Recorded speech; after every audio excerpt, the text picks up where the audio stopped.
Good evening friends. तो हम 22nd meeting जो है डिस्कोसिस 1 का वो पढ़ रहे थे लास्ट टाइम, बाकी थोड़ा रह गया था तो आज ख़त्म करेंगे। लास्ट मीटिंग के अंदर एक बात आई थी कि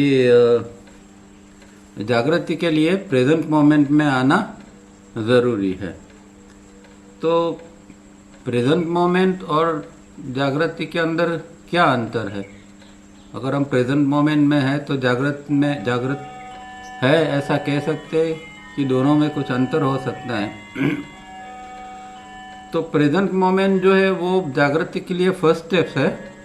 प्रेजेंट मोमेंट में तो आना ही पड़ता है पर प्रेजेंट मोमेंट में आ गए इसका मतलब जागृत हो गए ऐसा नहीं है।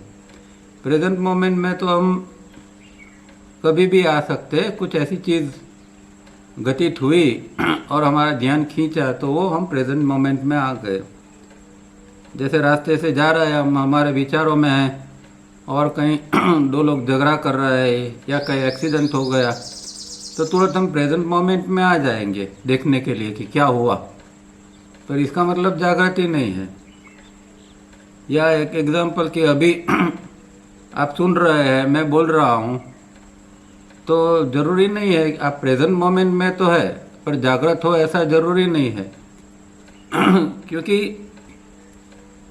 जागृति का आयाम कब आता है कि आपको जब बोध होता है कि आप प्रेजेंट मोमेंट में आ गए। प्रेजेंट मोमेंट में आ तो गए पर इसका बोध नहीं है, अंदर की कोई अंदर नोट नहीं हो रहा है, अंदर कोई रजिस्ट्रेशन नहीं हो रहा है कि मैं प्रेजेंट मोमेंट में आ गया हूँ। जैसे अभी हम सुन रहे हैं, बोल रहे हैं तो प्रेजेंट मोमेंट में है, पर अगर ये एक अंदर बोध है, एक जानकारी है कि भाई मैं सुन रहा हूँ और अंदर से जागृत हूँ, तो मेरा जब मैं सुनता हूँ तो मेरे अंदर क्या विचार चल रहे हैं, मेरे अंदर क्या प्रतिक्रिया होती है, मैं इस बातों से सहमत होता हूँ, असहमत होता हूँ, मुझे कुछ और चीज़ या और विचार आते हैं। तो ये सारी चीज़ों भी अगर साथ साथ में अंदर पता चलता है तो समझना चाहिए कि हम प्रेजेंट मोमेंट में आए हैं। बाकी तो फिर हम प्रेजेंट मोमेंट में तो है पर उसके साथ में जागृति भी हमारे अंदर आ गई है, ऐसा हम समझ सकते हैं। तो प्रेजेंट मोमेंट और जागृति में अंतर इतना ही है कि प्रेजेंट मोमेंट में आने के बाद अंदर क्या चल रहा है उसके प्रति भी अगर हमारा ध्यान जाता है तो हम समझ सकते हैं कि भाई हम जागृत भी है और प्रेजेंट मोमेंट में भी है। तो ये लास्ट टाइम बात आई थी, मुझे लगा कि इसको और थोड़ी क्लियर करने की ज़रूरत है। अब लास्ट टाइम हम डिस्कोर्सेस 1 का पेज नंबर 101 पढ़ रहे थे ये नोट के अंदर तावरिया जी ने आगे की जो 15 मीटिंग्स है उसका सब शॉर्ट के अंदर उन्होंने सब ये पूरा ये बताया है कि भाई फर्स्ट मीटिंग में क्या था, सेकंड में क्या था, थर्ड में क्या था, हम क्या क्या देख के आए हैं। क्या कि ये ज़रूरी है कि भाई हम भूल ना जाए, एक बार पढ़ लिया और फिर पता ही नहीं कि भाई पीछे क्या हम पढ़ चुके हैं, क्या छोड़ के आए हैं। तो ये बार बार इसीलिए वो उसको रिकैप्चुलेट करते रहते हैं और हमें बताते रहते हैं ताकि हमारे दिमाग में आए कि भाई ये चीज़ हमने पढ़ी है और इसमें से कौन सी चीज़ फिर से रिफ़र करने की ज़रूरत है। तो 101 पेज के नीचे जो पैराग्राफ है वो हमने पढ़ा था, वो फिर से पढ़ते हैं। Mechanism of habit, automatic action and memory. तो ये उन्होंने जो 15th मीटिंग थी उसके अंदर ये पढ़ा था। उसके पहले 15th मीटिंग के अंदर, उससे पहले 14th मीटिंग में ईटिंग, स्लीप और ड्रीम के बारे में पढ़ा था और 15th मीटिंग के अंदर मैकेनिज्म और habit, automatic action and memory, इन चीज़ों के बारे में उन्होंने बात की थी। Waking hours misused and so sleep is not normal. तो ये भी बताया था कि देखो हम दिन भर में हमारा जो डे ड्रीमिंग चालू रहता है, तो डे ड्रीमिंग की वजह से क्या होता है कि जो एनर्जी इतनी वेस्ट होती है और जागृति नहीं रहती है, तो उसके कारण हमारी जो रात की निद्रा है वो भी डिस्टर्ब होती है। तो रात की निद्रा अच्छी तरह आए उसके लिए ज़रूरी है कि दिन में भी हम कम से कम डे ड्रीमिंग में चले जाए, ताकि चारों केंद्रों की जो ऊर्जा है वो सही मात्रा में सही प्रमाण के अंदर वो व्यतीत हो सके। तो ये बात बताई थी। और physical body in clinically death state, तो फिजिकली जब एस्ट्रल बॉडी एक स्थिति ऐसी बनती है अंदर, जब एस्ट्रल बॉडी छोड़ते हैं तो उसके बाद में कई तरह एडवांस साधक होता है, उसके अंदर डेड, क्लिनिकली डेड जैसा बॉडी लगता है, न जैसे उसका श्वास चल रहा है, न उसके अंदर झपकार कुछ महसूस होता है। फिर भी उसके अंदर जीव होता है, वो मृतपाय नहीं है, जीवित है, पर मृतपाय जैसा दिखता है। ये एक बहुत कठिन स्टेट है। प्रत्याहार का जो उच्च आयाम है उसके अंदर ये स्टेट डेवलप होता है। The working of 4 lower प्राणास, page number 7, 8, 9। और 4 प्रकार के लोअर प्राण क्या थे वो भी इस मीटिंग में बताया था। जैसे कि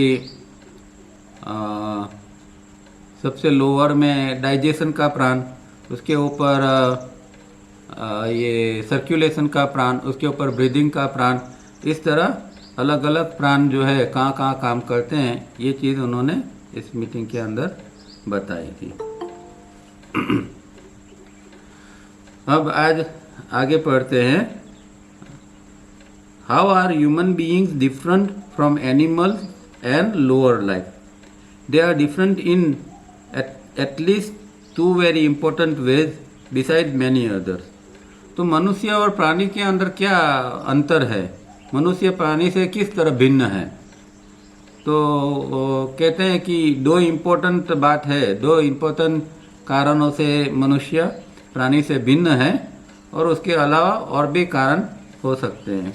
पर 2 कारण क्या है यहाँ ये बताते हैं। पहला कारण a, each human being not of today only but of the utmost primitive type on our planet at any time in the past had an individual astral body conjoined with the physical body।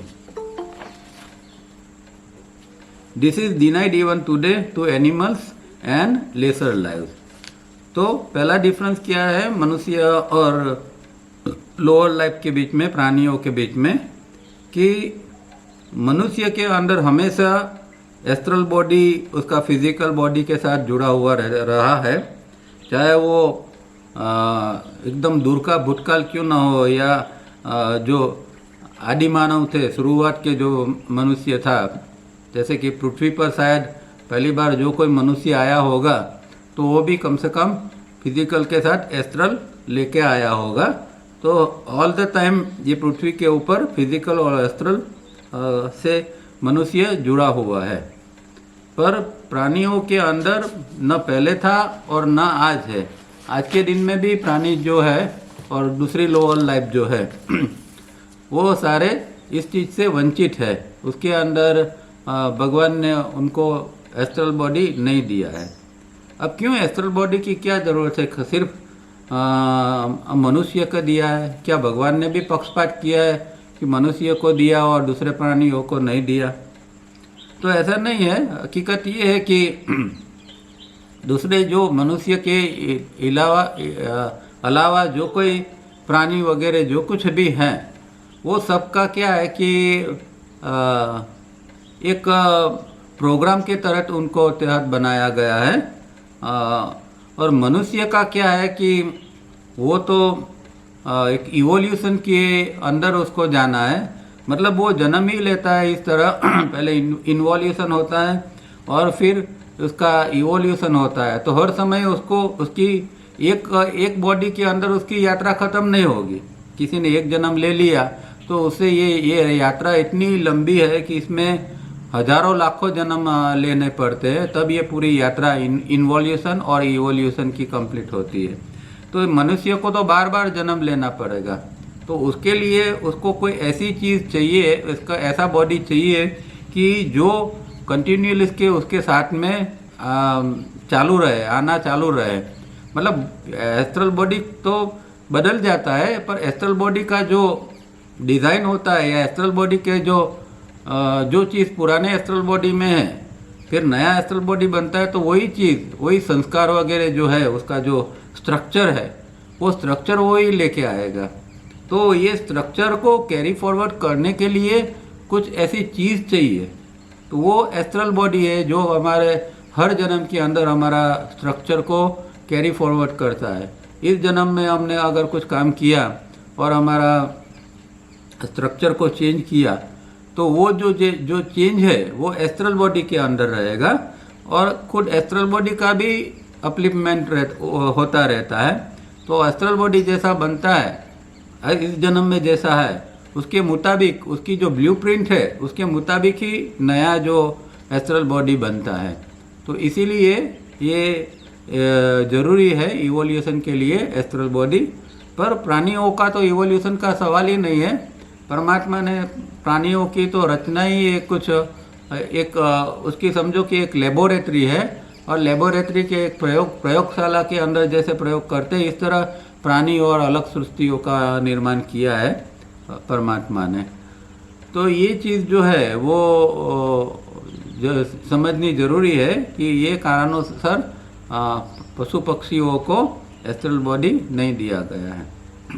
अब दूसरा कारण ये है कि b, the parasympathetic system of nerves and the 2 lobe plexus and a separate left and mid right brain co-joined, of course, as a total system is given to each human being for the efficient co-working of the 2 bodies, physical and astral, as a system, and this is redundant in case of animals and other lesser lives in reference to A above।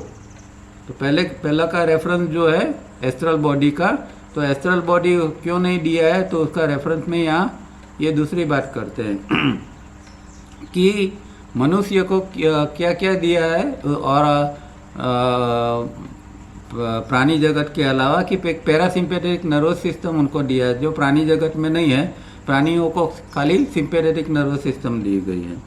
दूसरा 2 lobes जो है plexus का, मतलब कि हम देखते हैं कि हर चक्र के 2 विभाग होते हैं, और हर एक चक्र जो है वो एक हिस्सा जो है वो लेफ्ट मिड ब्रेन से कनेक्ट रहता है, इसका प्रभाव रहता है, और दूसरा जो हिस्सा है उसके ऊपर राइट मिड ब्रेन का प्रभाव रहता है। तो इसलिए ये जो प्लेक्सेस दिए है और उसके 2 पार्ट है वो इस तरह इफेक्टेड हैं। फिर सेपरेटली लेफ्ट मिड ब्रेन और राइट मिड ब्रेन दोनों हमारे दिमाग के अंदर, ब्रेन के अंदर दिए हैं। हालांकि वो 2 अलग है, फिर भी एक दूसरे के साथ नर्व्स, टिश्यूज़ वगैरह से जुड़े हुए हैं, क्योंकि उनको मिलके काम करना है। ब्रेन का एक हिस्सा काम करेगा और दूसरा देखता रहेगा, ऐसा नहीं है, दोनों को काम करना पड़ता है, इसलिए वो को-जॉइन है अंदर से। तो ये जो है वो सब इसलिए दिया है कि फिजिकल और एस्ट्रल दोनों को-वर्किंग, मतलब एक साथ साथ में काम कर सके, और एज ए सिस्टम के रूप में वो काम कर सके, जो कि एनिमल्स और लेसर लाइफ के लिए ये अनावश्यक है। तो ये बात है कि मनुष्य को प्रगति करनी है, इसके लिए कुछ चीज़ चाहिए। ये सारी चीज़ें भगवान ने पोटेंशियल रूप में इंसान को दे रखी है। अब इन चीज़ों को मनुष्य को इन चीज़ों को उजागर करना है, उसको डेवलप करना है, इसको उपयोग में लाना है। जैसे कि हमारी भी अभी पैरासिम्पैथेटिक सिस्टम नहीं चल रही है, तो हमें इस तरह काम करना है कि हमारे अंदर पैरासिम्पैथेटिक सिस्टम काम करना चालू कर दें, और दूसरी चीज़ें जो है वो भी काम करना चालू कर दें। Both A and B are given to each human being, but in a state of incompleteness, not in their composition but in their functioning। अब भगवान ने ये दिया तो है, पर वो जो है वो इनकम्प्लीट है, वो पूर्ण रूप से विकसित है या कंप्लीट है, इस तरह नहीं दिया है। एक दे के रखा है, जैसे मैंने कहा, इस तरह वो एक सुसुप्त अवस्था के अंदर, डोरमेंट फॉर्म के अंदर ये सारी चीज़ें दी रखी है। वो कंप्लीट उसको हमें करना पड़ता है। पर ये इनकम्प्लीटनेस किस तरह की है कि फंक्शनिंग की है, उसके कंपोजिशन की नहीं है। कंपोजिशन माने रचना, तो उसकी रचना में कोई अंतर नहीं है, उसकी रचना तो परफेक्ट की है, वो इनकम्प्लीट रचना नहीं है, पर उसका जो फंक्शनिंग है वो इनकम्प्लीट है। और हर एक व्यक्ति के अंदर भी वो अलग अलग रूप से काम करती है। किसी एक के अंदर जिस तरह पैरासिम्पेथेटिक काम करती होगी, दूसरे में इससे ज़्यादा या कम काम करती होगी, कई लोगों के अंदर बिल्कुल काम नहीं करती होगी। तो ये अलग अलग रूप में काम करती है, पर सबको दिया हुआ है, इसका कंपोजिशन तो सबके पास है। For this reason each human being is half complete, और we may say that a human being even of today is biologically not whole or complete, and this shortcoming make a human being actually man the animal। अब ये जो है वो मनुष्य को भगवान ने आधा कंप्लीट किया है, आधा उसको विकसित किया है, आधा उसको पूर्ण बनाया है, पर आधा बाकी है। तो वो जो है वो, और उसको तवरिया जी बायोलॉजिकली नॉट कंप्लीट भी कहते हैं। मतलब कि जब व्यक्ति साधना में आगे बढ़ता है तो वो बायोलॉजिकली कंप्लीट होता है, तो जो साधना में आगे नहीं बढ़े हैं वो सब बायोलॉजिकली इनकम्प्लीट या होल नहीं है। और इस खामी जो है मनुष्य के अंदर, ये जो शॉर्टकमिंग, ये जो खामी रह गई है, उसके कारण अभी भी मनुष्य जो है वो पशु जैसा है, मैन द एनिमल। तो मैन एक है man the human being and एक है मैन द एनिमल। तो मैन द ह्यूमन बीइंग तो ढूंढना मुश्किल है, शायद ही कोई मिल पाए मैन द ह्यूमन बीइंग। बाकी जो सब है वो मैन द एनिमल के रूप में, क्योंकि जब तक ये पैरासिम्पेथेटिक नर्वस सिस्टम और दूसरी सारी चीज़ें जब तक ये डेवलप नहीं होती है, काम नहीं करती है, तब तक मनुष्य प्राणी के समान ही है। जिन लोगों के अंदर ये काम करना चालू हो गया इस चीज़ों का, तो वो अभी ह्यूमन बीइंग के रूप में धीरे धीरे विकसित हो रहे हैं। He or she is an animal howsoever cloth, educated in the sense of school or college training, and howsoever polished from outside, and pretending to belong to howsoever a distinctive social strat। तो ये जो है व्यक्ति अभी भी वो प्राणी जैसा ही है, चाहे वो कितना भी क्लोथिंग कर ले, मतलब सज धज के निकले, अलग अलग फैशन अपना ले, अलग अलग टाइप के ड्रेसेस पहने, उससे कोई इसका एनिमल ना होना सिद्ध नहीं होता है, तब भी एनिमल है। या फिर एजुकेटेड है व्यक्ति, स्कूल और कॉलेज की या यूनिवर्सिटीज़ की हायर डिग्री इसके पास है, तो भी वो एनिमल ही है। या फिर पॉलिश है, थोड़ा संस्कारी बन गया है, वो टिप एटिकेट वाला है, बातचीत में इस तरह जैसे लोग होते हैं ना, या बातचीत में बहुत एटिकेट वाले होते हैं, पर इससे भी कोई फ़र्क नहीं पड़ता। उसका जो एनिमल, उसका जो ये है वो भी चाहे पॉलिश हो कुछ भी हो तो भी उसको फर्क नहीं पड़ता।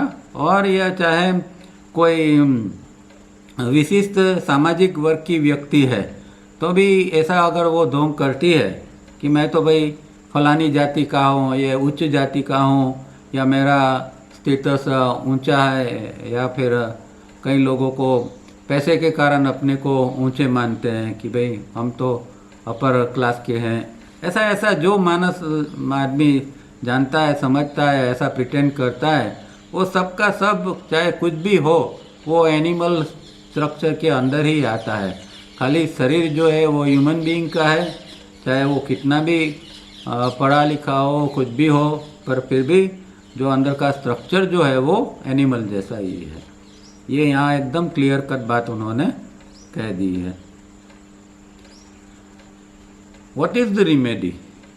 Religion, philosophy and yoga and other isms have tried to make man and woman a human being, but in spite of thousands of years of endeavor by hundreds of sages, Mahatmas, saints and prophets, it has not been yet possible।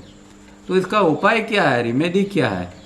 तो remedy तो यहाँ नहीं बताते हैं, पर पहले ये कहते हैं कि भाई हजारों वर्षों से हमारे जो है ऋषि मुनि हैं, संत महात्मा हैं, जो पैगंबर वगैरह सब हो गए, और इन्होंने मनुष्य को ह्यूमन बीइंग के रूप में, पुरुष और स्त्री दोनों को ह्यूमन बीइंग के रूप में बनाने का प्रयत्न किया है, पर आज तक में वो ह्यूमन बीइंग बने नहीं हैं।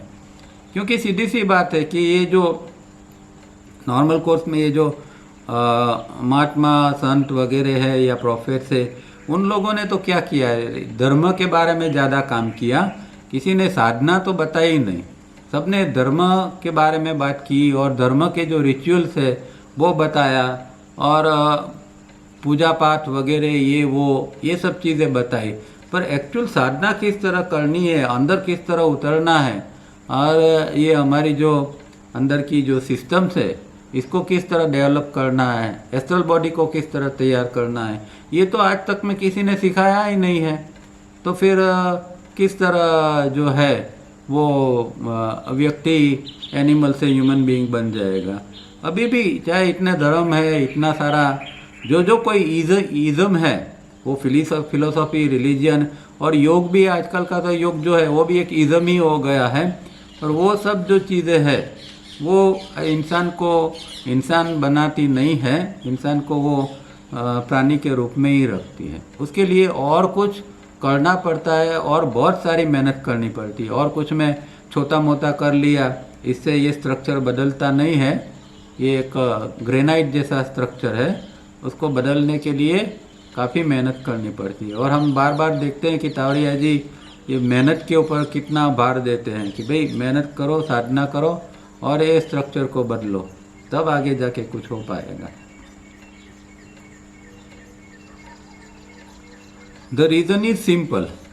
अब रिमेडी का जो पहले जो प्रश्न था यहाँ बताते हैं, remedy is simple. In the scientific sphere the progress of man and woman has been outstanding because men and women have diligently taken on themselves the task of self-education, and so progress in this direction has been phenomenal.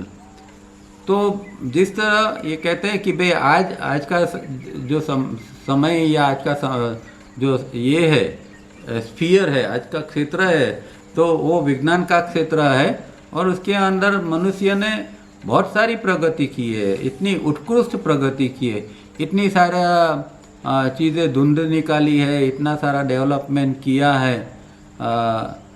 पर वो जो है वो जिस तरह उसने ये बाहर के क्षेत्र में किया है, इस तरह उसने अपना जो जो एजुकेशन है, अपना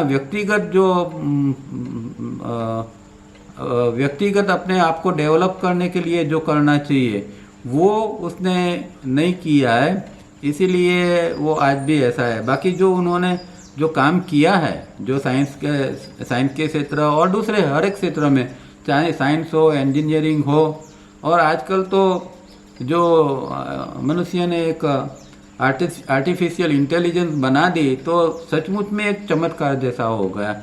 ये आर्टिफिशियल इंटेलिजेंस से वो कुछ भी कर सकता है, करा सकता है।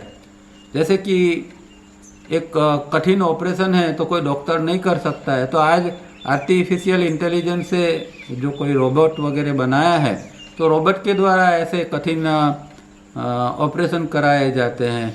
या इंजीनियरिंग में जो मनुष्य नहीं करता है, इस तरह के जो कुछ रोबोट बनाए हैं, तो रोबोट ऐसी कामगिरी करता है। तो इस तरह की एक चमत्कारिक रूप में मनुष्य ने उस क्षेत्र में, बाहर के जगत के अंदर तो प्रगति की है, पर सवाल ये है कि अपने अंदर क्या, हमारे अंदर जो इस तरह की प्रगति होनी चाहिए तो वो नहीं है। But in the other direction neither have the so-called teachers, that is priest and high priest, shown the right direction, nor have individuals applied themselves to the study of this very important task of making themselves biologically complete.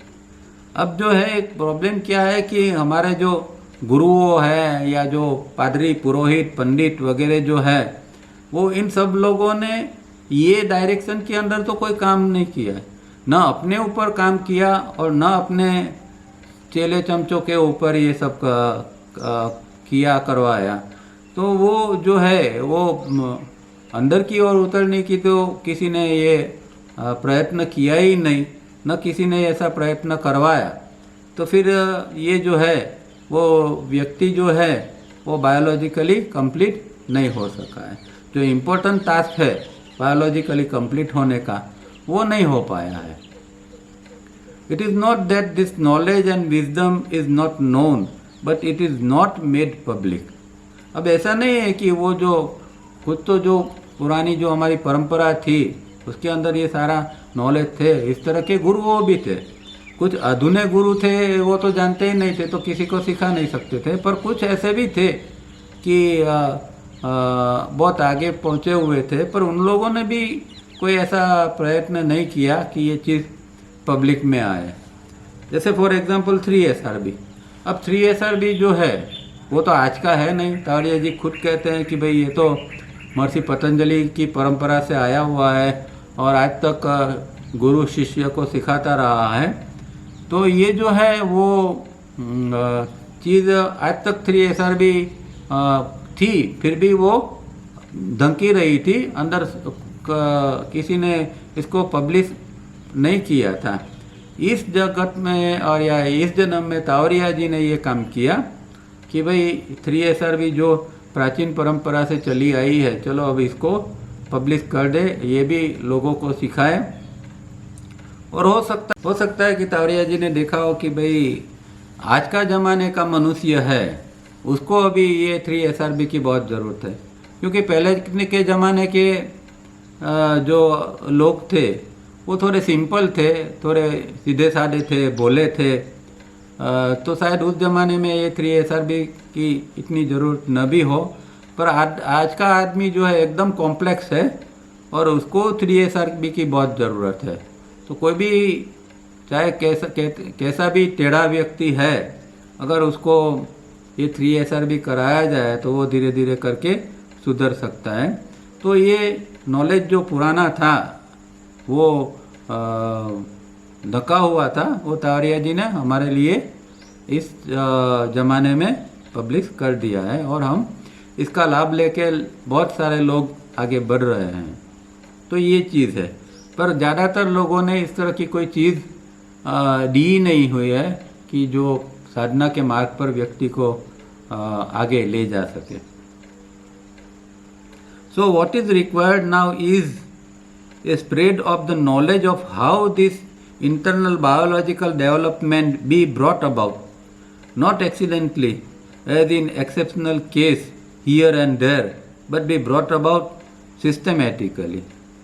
तो आप कहते हैं कि ये जो ज्ञान जो पढ़ा है, ये जो साधना है, ये जो विद्या पढ़ी है, अब उसको स्प्रेड करना जरूरी है, उसका प्रचार करना है, उसको फैलाना है, ताकि जो है वो व्यक्ति के अंदर इंटरनल बायोलॉजिकल डेवलपमेंट हो सके। ये सारी जो विद्या है, अगर कोई इस तरह की साधना करेगा तो उसके अंदर बायोलॉजिकल डेवलपमेंट धीरे धीरे करके हो सकता है। तो पहले तो क्या था कि कभी कभी एक्सीडेंटली कई लोगों, जैसे कि हम देखते हैं कि भाई कई लोग महात्मा हैं और बहुत पहुँचे हुए लगते हैं। हम देखते हैं कि भाई ये कोई अपेरेंटली तो उन्होंने कुछ साधना की ही नहीं है, और की होगी पर कौन सी साधना की है। कई बार तो वो खुद भी नहीं बता सकते कि उनको हो जाता है, वो बैठ जाते हैं ध्यान में वगैरह में और गहराई में उतर जाते हैं और कुछ ट्रांसफॉर्मेशन कई लोगों का हो भी जाता है। पर वो जो है हियर एंड देयर वाली बात नहीं है कि हाँ एक्सेप्शनल केस में कभी किसी का उधर हो गया या हो गया, तो एक्सेप्शनल केस नहीं। अब जो व्यक्ति करेगा उसको ये प्राप्त होगा। तो सिस्टमेटिकली इसको सिखाना है और सिस्टमेटिकली इसका अभ्यास करना है, ताकि हमारे अंदर बायोलॉजिकल डेवलपमेंट हर व्यक्ति के अंदर हो सके। To this end I would devote my efforts, and to this end I would request you all friends to devote yourselves wholeheartedly. तो यहाँ देखो कितनी करुणा से कह रहा है कि भाई इसके लिए मैं पूरा प्रयत्न करूँगा, आपको मददरूप बनूंगा कि किस तरह ये जो ज्ञान है ये जो विद्या है वो मैं आपको दूंगा और आप इसके द्वारा आप बायोलॉजिकली कंप्लीट हो सकते हैं। पर इसके लिए ज़रूरी ये है कि आपको भी होल हार्टेडली प्रयत्न करना पड़ेगा, आपको समर्पित होना पड़ेगा। तो दो साइड से होगा। अगर ठीक रूप से मार्गदर्शन मिलता है तो व्यक्ति आगे बढ़ सकता है, और दूसरा जो है वो उसके पास सही साधना है। तो ये दो चीज़ जब होती है तो ही व्यक्ति आगे बढ़ सकती है, ये बायोलॉजिकल कंप्लीटनेस इसके अंदर आ सकती है। Now that science is also seeking the astral body, it is gratifying. अब आज साइंस तो डेवलप तो काफ़ी हुआ ही है, और उसको लगता है कि ये फिजिकल बॉडी के परे भी कुछ चीज़ है। अब तक तो वो ऐसा मानता था कि हाँ, मनुष्य के अंदर इमोशंस है, फीलिंग्स है, ये तो सब मानते हैं, एक्सेप्ट करते हैं। पर एक कोई एक्चुअली दूसरा बॉडी जैसा भी कुछ है, क्योंकि साइंस ने जितने उसके जो शोध हुई और उसने जो नए नए साधन विकसित किए, तो उन साधनों से उसको इतना तो पता चला कि ये फिजिकल के बॉडी के अंदर कोई हमेशा एक प्रवाह बहता रहता है, कोई और भी चीज़ है जो ये ब्लड और बोन्स और जो फ्लैसिस है, इन सारी चीज़ों से कोई और चीज़ भी है, एक प्रवाह उसके अंदर बह रहा है। तो ये उसने अपने साधनों से देखा, तो फिर उसको लगा कि नहीं, और भी कोई चीज़ है। और इस तरह वो एस्ट्रल बॉडी के प्रति, या पहला तो वो उसको इलेक्ट्रोमैग्नेटिक फील्ड के रूप में उसको जानता है, अभी भी वो एस्ट्रल बॉडी को इलेक्ट्रोमैग्नेटिक फील्ड के रूप में ही जानता है। तो एक फील्ड है, ऐसा उसको लगता है। और ये तवज्जो जी कहते हैं कि बहुत आनंद की बात है कि साइंस इस दिशा में अभी खोज कर रहा है, प्रगति कर रहा है। To bring about this biological completeness, a transformation from within is to be brought about. अब जो ये है, ये बायोलॉजिकल कंप्लीटनेस के लिए ट्रांसफॉर्मेशन बाहर से नहीं, अंदर से आना चाहिए। हमारे अंदर का जो बार बार स्ट्रक्चर कहते हैं, तो वो स्ट्रक्चर जो है वो ही चेंज हो जाना चाहिए, उसके अंदर ट्रांसफॉर्मेशन आ जाना चाहिए, तो बायोलॉजिकल कंप्लीटनेस आएगी। तो बायोलॉजिकल कंप्लीटनेस के लिए ट्रांसफॉर्मेशन अंदर से आना जरूरी है। An unqualified child is transformed into a scholar not accidentally but by studious application over many years and by regular and proper guidance। तो एक जो बच्चा होता है, वो जो अभी तो अनक्वालिफाइड है, उसको कुछ समझ नहीं है, वो अशिक्षित जैसा है, वो उसके अंदर अभी कोई लायकात भी नहीं है ऐसी उस प्रकार की, फिर भी वो धीरे करके एक दिन बड़ा स्कॉलर बन जाता है, विद्वान बन जाता है। तो उसके अंदर एक प्रकार का ट्रांसफॉर्मेशन आता है, जहाँ है वहाँ से वो ट्रांसफॉर्म होके अब एक बच्चा पंडित हो गया, एक विद्वान हो गया। तो इस तरह का जो आता है चेंज, ट्रांसफॉर्मेशन आता है, वो सालों तक कठिन मेहनत करनी पड़ती है, उसका एप्लीकेशन करना पड़ता है, तब जाके और दूसरा उसको प्रॉपर गाइडेंस मिलता है, तब जाके वो व्यक्ति के अंदर ट्रांसफॉर्मेशन आता है। और वही बात साधना के अंदर भी है। जैसे हम अभी साधना के लिए तो हम भी बच्चे जैसे ही है उच्च साधना के लिए, तो जैसे जैसे हम करते जाते हैं तो हमारे अंदर ट्रांसफॉर्मेशन धीरे धीरे करके होता जाता है। और जैसे एक बच्चा स्कॉलर बन जाता है, इस तरह हर व्यक्ति, हर साधक एक दिन बड़ा योगी बन सकता है। Both are essential with application and guidance. तो दोनों चीज़ जरूरी है। एप्लीकेशन मतलब कि जो प्रयत्न करना है, साधना करना है, वो उसका अमल करना है वो, और दूसरा गाइडेंस, मार्गदर्शन। Both should be forthcoming, but application of a lukewarm nature in this field will not do, and for this particular reason says Patanjali uses very clear and precise words, tireless endeavor and fiery inspiration and intense devotion। अब इसके अंदर अगर आपको आगे बढ़ना है तो वो आपको वो लुकवम प्रयत्न नहीं चलता है। लुकवम माने जैसे कि पानी को हम गर्म करते हैं तो वो कैसा पानी ल्यूकवॉर्म होता है, थोड़ा गुनगुना होता है, एकदम गर्म नहीं हो गया है। तो हमारा जो प्रयत्न है वो ल्यूकवॉर्म जैसा नहीं होना चाहिए, वो जैसे एक वाइट हॉट हीट जैसे कहते हैं ना, इस तरह का हमारा प्रयत्न होना चाहिए। एक हीट की तरह एक गर्मी अंदर आ जानी चाहिए प्रयत्न के अंदर। और इसके लिए महर्षि पतंजलि ने भी हमें क्लियर कट 3 स्पष्ट शब्द बताए। एक है टायरलेस एंडेवियर, मतलब अथाक प्रयत्न, अथाक पुरुषार्थ, थके बिना कंटिन्यूअसली पुरुषार्थ करते ही जाना है, करते ही जाना है, तो वो है टायरलेस एंडेवियर, जिसको अभ्यास कहते हैं। और इसके ऊपर से ही तावरिया जी ने 7-1 30-1 की फॉर्मूला बनाई है कि भाई इस तरह टायरलेस एंडेवियर से आपको ये कंटिन्यूअसली करना है। दूसरा शब्द महर्षि ने दिया है फायरी एस्पिरेशन, माने एक तप में कितनी गर्मी होती है, तप करते हैं तो कितनी गर्मी होती है, तो एक फायरी एस्पिरेशन जैसे उसके लिए तावरिया जी वाइट हॉट हीट कहते हैं कि भाई जैसे सूरज के अंदर जितनी गर्मी है 16,000 सेंटीग्रेड, इतनी गर्मी व्यक्ति के अंदर आनी चाहिए साधना के लिए, ये अंदर बायोलॉजिकल कंप्लीट होने के लिए या जो भी कहे परमात्मा को प्राप्त करने के लिए। और तीसरी बात जो है इंटेंस डिवोशन, तो तीसरी बात जो ये है कि एक इंटेंस डिवोशन की व्यक्ति के अंदर आने चाहिए। इंटेंस डिवोशन मतलब कि एक अंदर एक समर्पण, एक भक्तिभाव आना चाहिए, ये साधना के लिए, साधना करने का एक जुनून आ जाना चाहिए व्यक्ति के अंदर। तो ये 3 चीज़ जब होती है तो फिर बायोलॉजिकल कंप्लीटनेस आती है। और इसके साथ में मार्गदर्शन का होना तो इतना ही जरूरी है। Devotion not to a personality but to the subject और cause, that is self study. अब डिवोशन जो है वो किसके प्रति, जो सेल्फ स्टडी जो है, स्वाध्याय, हमारा खुद का जो अभ्यास करना है, स्वाध्याय करना है, सेल्फ स्टडी, उसके लिए, न कोई व्यक्ति के प्रति।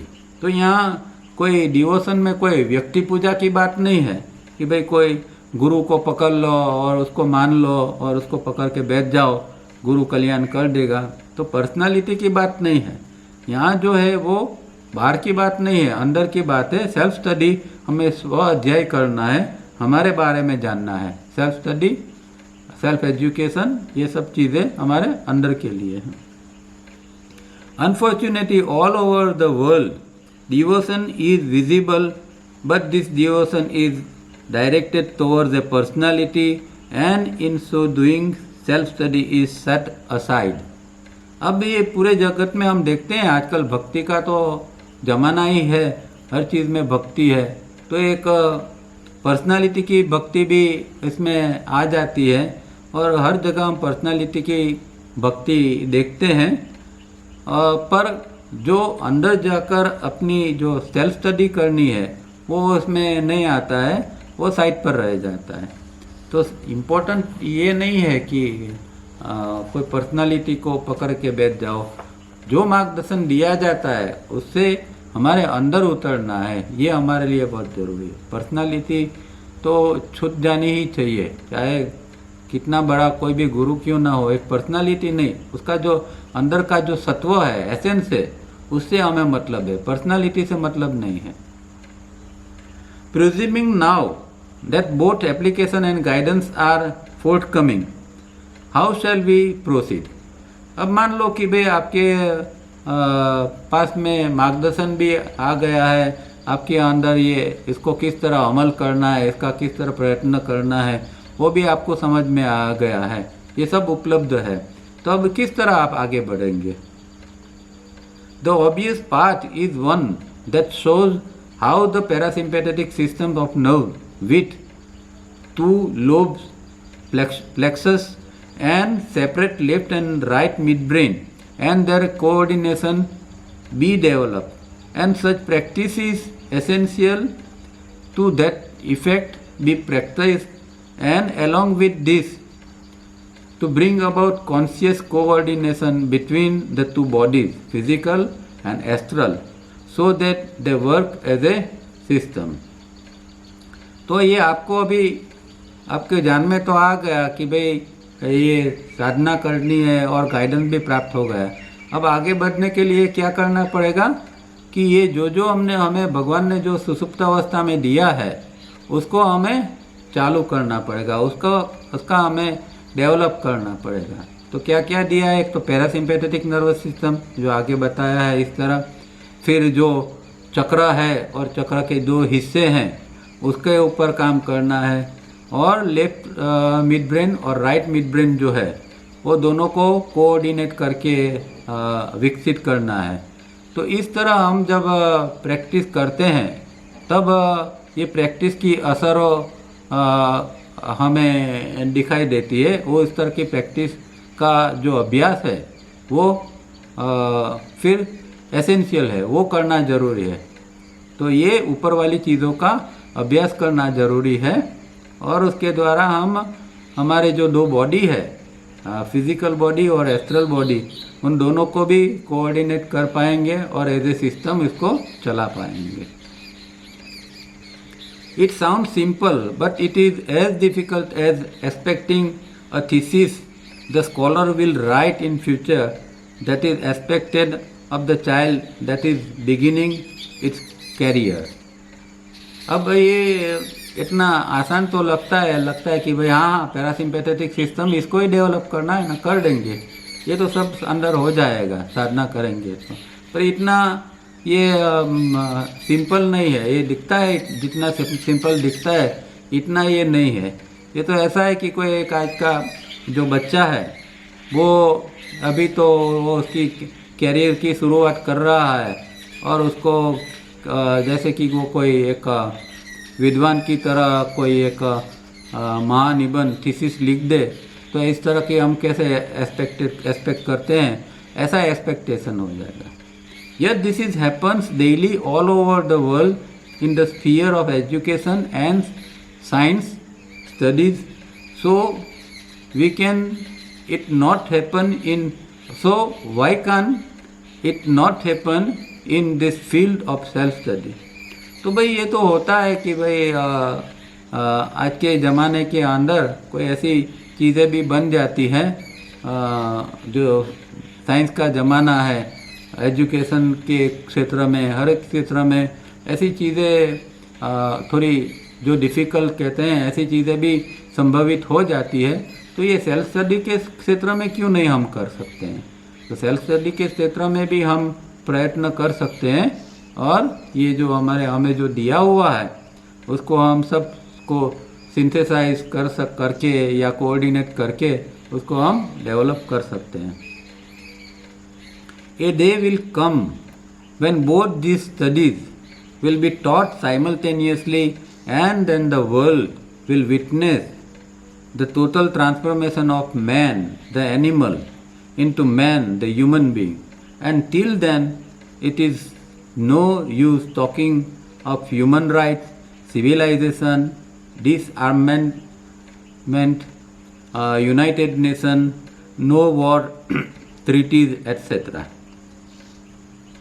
तो यहाँ एक होप करते हैं कि एक दिन साइंस जो है ये एक दिन ऐसा आएगा कि ये दोनों स्टडी जो है वो साइमल्टेनियसली बनेगी। मतलब कि जो बाहर की दुनिया के अंदर जो चल रहा है वो, और अंदर की दुनिया का सेल्फ स्टडी का, बाहर का जो प्रोग्रेस है वो तो करना ही है, पर अंदर का जो सेल्फ स्टडी है वो भी साथ साथ में चालू रहे।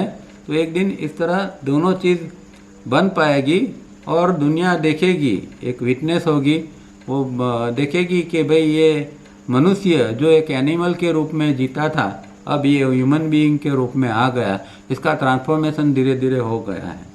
तो ये चीज़ अगर अंदर उतरते हैं और साइमल्टेनियसली दोनों चीज़ को हम करते हैं तो एक दिन जगत भी देख सकता है कि ये पशु जैसा मनुष्य सच में मनुष्य बन गया है। और तब तक ये ह्यूमन राइट्स की बात करना या सिविलाइजेशन की, ये सब चीज़ें जो बात करते हैं लोग आजकल, आप देखोगे टीवी के ऊपर, सोशल मीडिया के ऊपर, तो यही सारी डिबेट चलती होती है ह्यूमन राइट्स की, हमारी सिविलाइजेशन खतरे में है, डिसआर्ममेंट जो है मतलब जो निशस्त्रीकरण जो है, शस्त्रों को अभी कम कर दो, ख़त्म कर दो, न्यूक्लियर वेपन से उसको ख़त्म करो, ये सारी बातें यूनाइटेड नेशंस बना है और ये सब सारी चीज़ें वॉर की ट्रीटीज हो रही है, संधि हो रही है।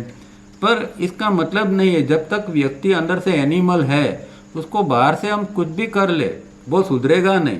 वो ऊपर से हाँ हाँ करेगा, वो ट्रीटीज भी करेगा और हाँ भी करेगा, सब कुछ करेगा, ह्यूमन राइट्स की भी बात करेगा, पर अंदर से तो वैसा का वैसा ही रहेगा। एक न एक दिन वो अंदर जो उसने दबा के रखा है वो एकदम जोर से बाहर निकल आएगा, उसका जो एनिमल उसने पकड़ के रखा है।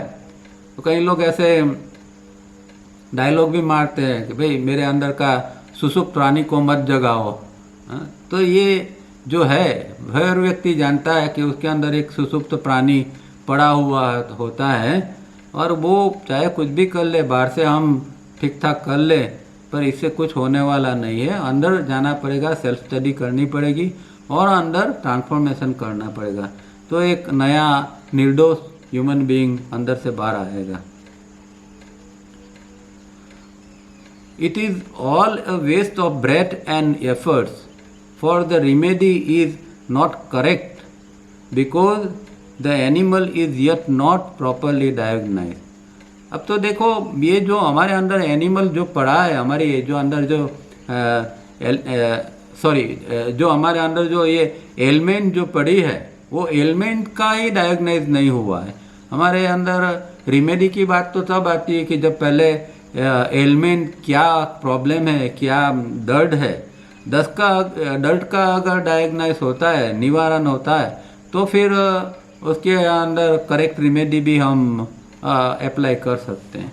तो अभी तो ये एनिमल जैसा है, उसके लिए प्रॉपर डायग्नाइज ही लोग कबूल ही नहीं करते हैं। कि सब कहते हैं कि हाँ वो तो होता है, ठीक है, पर ऐसे कबूल नहीं करते कि भाई मेरे अंदर ऐसा पड़ा है, क्योंकि व्यक्ति ने अपनी एक इमेज बना ली है और वो इमेज तो इतनी अच्छी उसने बनाई है कि मेरे जैसा कोई अच्छा आदमी ही नहीं है।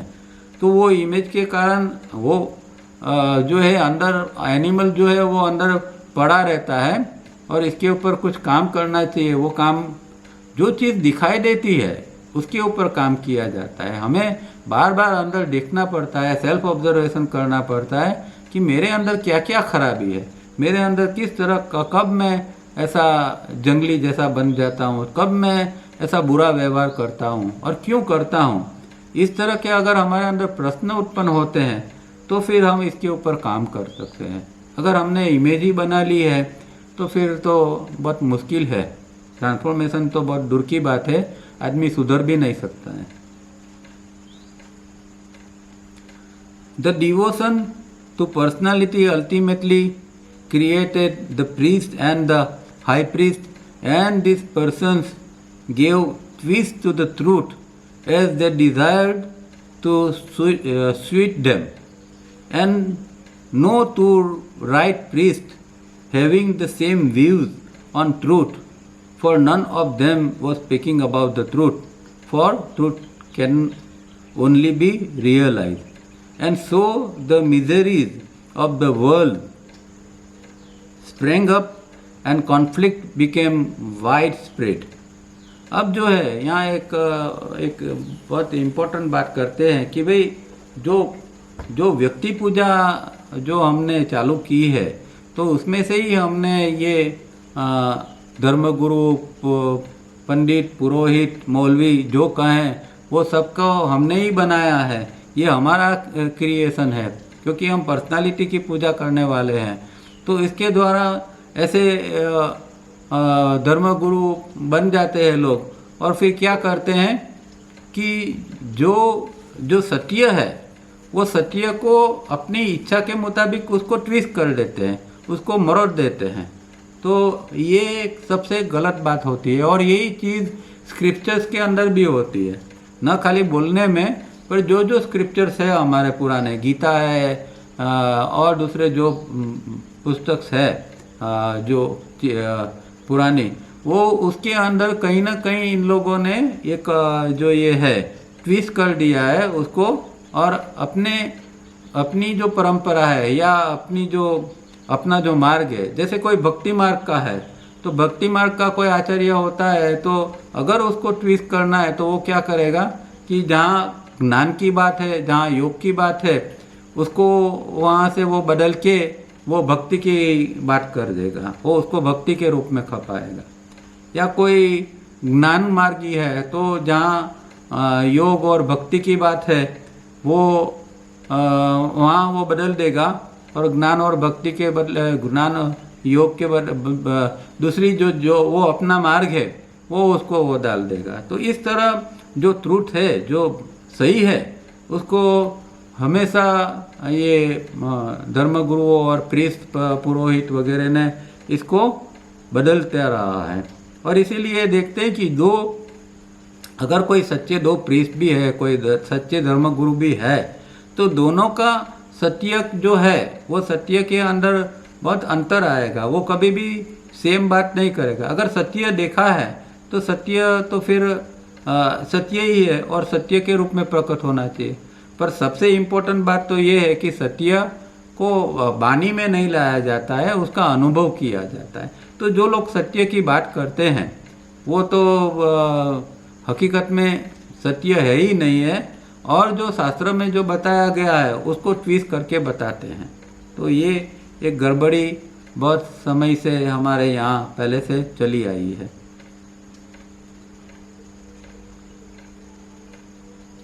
We are not here to talk about this, for it is not our theme. तो ये तो यहाँ उन्होंने बातों बातों में ये कह दिया, पर ये आज का मेन विषय ये नहीं है। फिर भी हम ये बात सब देख सकते हैं। In the absence of such knowledge and practices, man and woman, we have noted, have remained man the animal. The reason being that he or she lives by sympathetic system of nerves and the cunning yet logical and intelligent left midbrain cannot go beyond.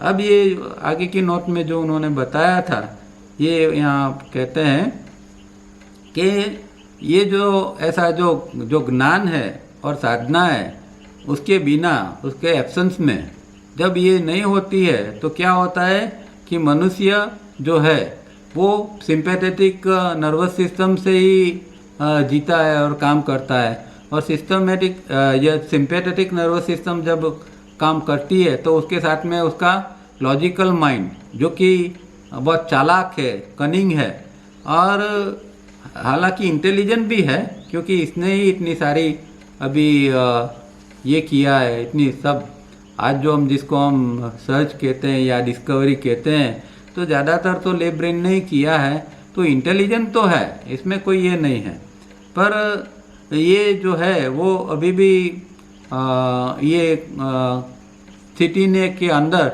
Animal की स्थिति के अंदर ही है। चाहे इसने कितना भी progress किया है, कितना भी उसने सारी चीज़ें जो है वो सब डेवलप की है, फिर भी जो है उसका अंदर का एनिमल तो मरा नहीं है। उसने बाहर से कुछ भी ये कर लिया, डिस्कवरीज कर लिए, पर वो एनिमल जो है वो ऐसा कि ऐसा है। और इसीलिए व्यक्ति जब तक सिंपैथेटिक सिस्टम से जीता है तब वो बियॉन्ड नहीं जा सकता है। तो फिर वो ब्रेन के हिस्से में ही रहना पड़ता है और काम करना पड़ता है। उसके ऊपर की जो चीज़ है वो वहाँ तक वो पहुँच नहीं सकता है। The result is that all the habits are wrong as naturally they ought to be, and so our eating habit,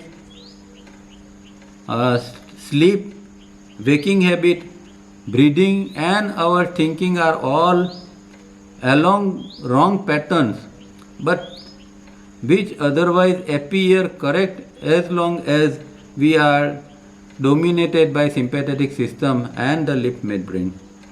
अब जो ये है हमारे अंदर ये जो बहुत सारी जो हैबिट्स है, वो गलत हैबिट्स हमारे अंदर एक बैठ गई है, चाहे वो खाने पीने की है या सोने के लिए है या श्वसन की है या वैचारिक रूप में है। ये सारी चीज़ें जो है वो गलत रूप में ही हमारे अंदर हो रही है, और उसके साथ में उसकी हजारों लाखों पैटर्न्स भी बन गई है, मेमोरी पैटर्न्स बन गई है।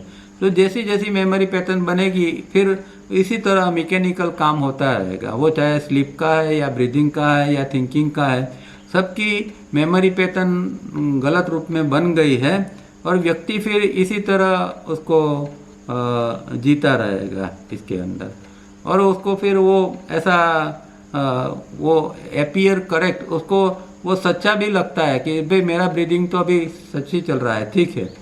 जब तक कोई बताता नहीं कि तुम्हारा ब्रीदिंग गलत है तब तक हमें हमारा ब्रीदिंग अच्छा सच ही लगेगा। अगर कोई डॉक्टर को आप पूछोगे कि भाई मेरा श्वास जो चल रहा है ठीक है, तो डॉक्टर बोलेगा हाँ बिल्कुल ठीक है, तुम्हारा श्वास में कोई गड़बड़ नहीं। पर जब हम 3 स्टेप करते हैं तब पता चलता है कि नहीं, हमारा श्वास, ये श्वास जो है वो गलत श्वास है, सही श्वास नहीं है। तो इसी तरह दिखते जो चीज़ है वो क्योंकि गलत हैबिट्स जो हमने ये सारी चीज़ों की डाल दी इसकी वजह से है, और ये जो है ये क्योंकि ये सारी चीज़ें लेफ्ट मिड ब्रेन और सिंपैथेटिक सिस्टम के अंदर आता है, तो ये गलत चीज़ इससे बन जाती है। सिंपैथेटिक सिस्टम काम करती है और जब तक पैरासिम्पैथेटिक डेवलप नहीं होती है तब तक क्या होता है कि अंदर करेक्शन नहीं आता है।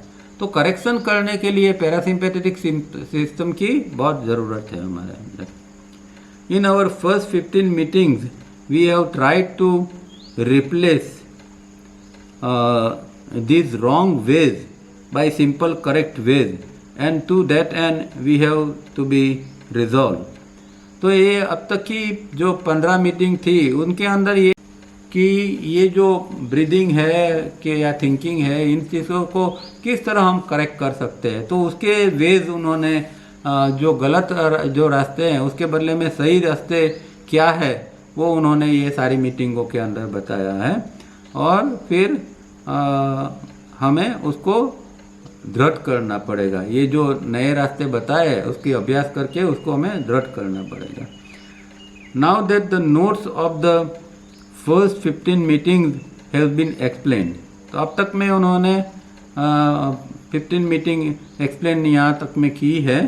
We go further into understanding our 2 bodies, the physical and the astral, as forming a coordination system and developing our insight।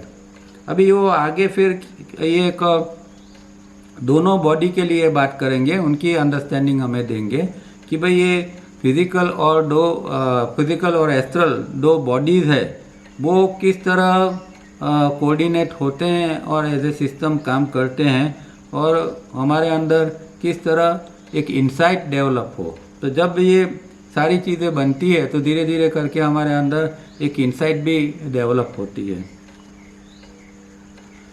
We have to develop into a complete or whole being biologically, not develop into a superman or women or into a perfect man or women. For once we are whole or complete biologically and can function as a whole, we cease to be human beings for after achieving this wholeness or completeness. The next step awaiting us as per nature's and God's laid down laws is that we become gods. As superman or as perfect man, we remain superman or perfect man, but after achieving wholeness or completeness, we go out of the rank of this species of human beings and